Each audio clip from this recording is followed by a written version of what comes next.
ఎప్పుడు ఎలా జరుగుతుందో చూడాలి మనం.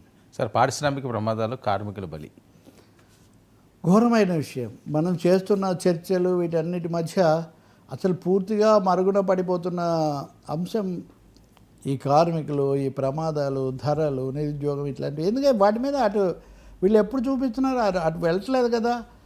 పొద్దున్నే హైదరాబాద్లో శివార్లలో ఘోర ప్రమాదం, దాదాపు ఇప్పటికీ 8 మంది దాకా చనిపోయినట్టు కన్ఫాము. 20 మంది దాకా అక్కడ ఉన్నారు.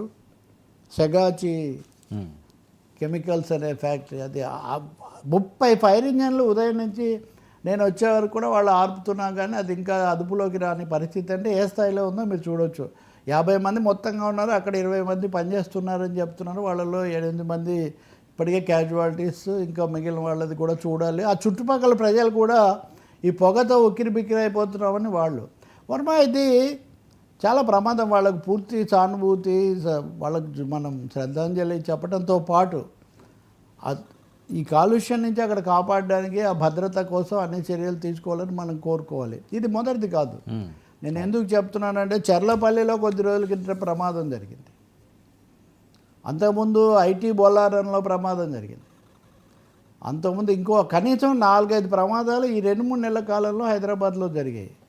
హైదరాబాదు తెలంగాణనే అనుకుంటే అటు విశాఖ పరిసరాల్లో పాలిమర్స్ ప్రమాదం నుంచి మొదలు పెడితే అనకాపల్లిలో ఫార్మా కంపెనీలో ప్రమాదం 17 మంది జరుగుతూనే ఉన్నాయి. స్టీల్ ప్లాంట్ కూడా కదా. స్టీల్ ప్లాంట్ ఇంకా సరే స్టీల్ ప్లాంట్ అసలు పెద్ద అంశం. అది పారిశ్రామిక ప్రమాదాలు ఏంటండి, మనం ఇంత టెక్నాలజీ ఇక్కడి నుంచే మేము కార్పొరేట్ అది ఇది గవర్నెన్స్ అనుకుంటూ మనం ఎందుకు పారిశ్రామిక ప్రమాదాలు నివారించలేకుండా లోహ రాక్షసుల పదఘట్టన కొన ప్రాణంతో కనలే వాళ్ళని అప్పుడెప్పుడో శ్రీశ్రీ అన్నట్టుగా ఇంతకాలం గడిచినా కానీ మనం ఈ ప్రమాదాలు నివారించలేకపోతున్నాము. ఎందుకంటే ఒకటి ముఖ్యమైన విషయం, పారిశ్రామిక భద్రత అన్నది గాలికి వదిలేశారు. ఇప్పుడు is of doing business, is of earning money, is of getting fame, is of inviting corporates, ఇంతే తప్ప is of living, is of securing safety of common people, is of living conditions ఇది లేదు. సో మీరు చూస్తే కనుక labour కోడ్లు సవరిస్తున్నారు. Labour కోడ్లు సవరించడం ఇప్పుడు జరగాల్సింది. వాళ్ళ సేఫ్టీ పెంచడానికి ఏం చర్యలు తీసుకోవాలనేది పక్కన పెట్టి యాజమాన్యాలకు ఏ విధంగా భద్రత కల్పించాలి, ఈజ్ అంటే ఏంటి, నిబంధనలు తగ్గించేస్తాం, మీరు ఎన్ని గంటలైనా పని చేయించుకోండి, ఒకవేళ సరైన కనెక్షన్స్ లేకపోయినా ఇట్లాంటి వాటి వల్ల వస్తుంది. రేపు జూలై 9న దేశవ్యాప్తంగా కార్మికులు సమ్మె చేస్తున్నారు. వాస్తవానికి మేలోనే వాళ్ళు పెట్టుకున్నారు కానీ అప్పుడే ఈ పహల్గామ్ ఇది వచ్చినందుకు వాళ్ళు వాయిదా వేసుకున్నారు. అందులో ముఖ్యమైన ఒక అంశము ఇండస్ట్రియల్ సేఫ్టీ. ఇది రైల్వే సేఫ్టీ లాంటిది కూడా. ఇప్పుడు రైల్వేలో ప్రయాణికులే కాదండి, సిబ్బందితో సహా పెద్ద రైల్వే ప్రమాదాలు.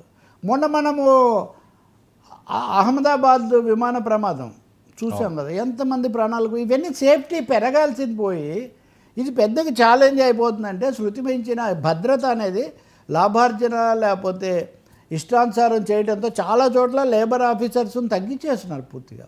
లేబర్ ఆఫీసర్ ఉంటే వాడు వచ్చి సేఫ్టీ ఉందా లేదా, బయటకు వెళ్ళడానికి ఇంకో మార్గం ఉందా లేదా, ఫైర్ ఎక్స్టింక్షన్ మెథడ్స్ ఉన్నాయా లేదా చూసే అవేమీ లేవు.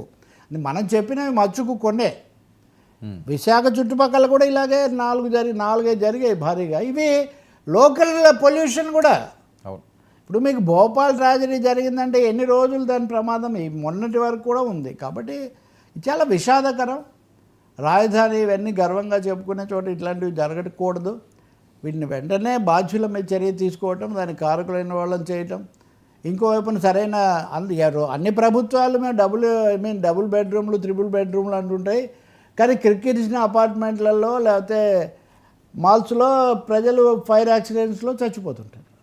కాబట్టి is of living, is of working అన్నది కూడా కల్పించండి, సేఫ్టీ కల్పించండి అని మనకు ఇలాంటి ప్రమాదాలు హెచ్చరిక చేస్తున్నాయి.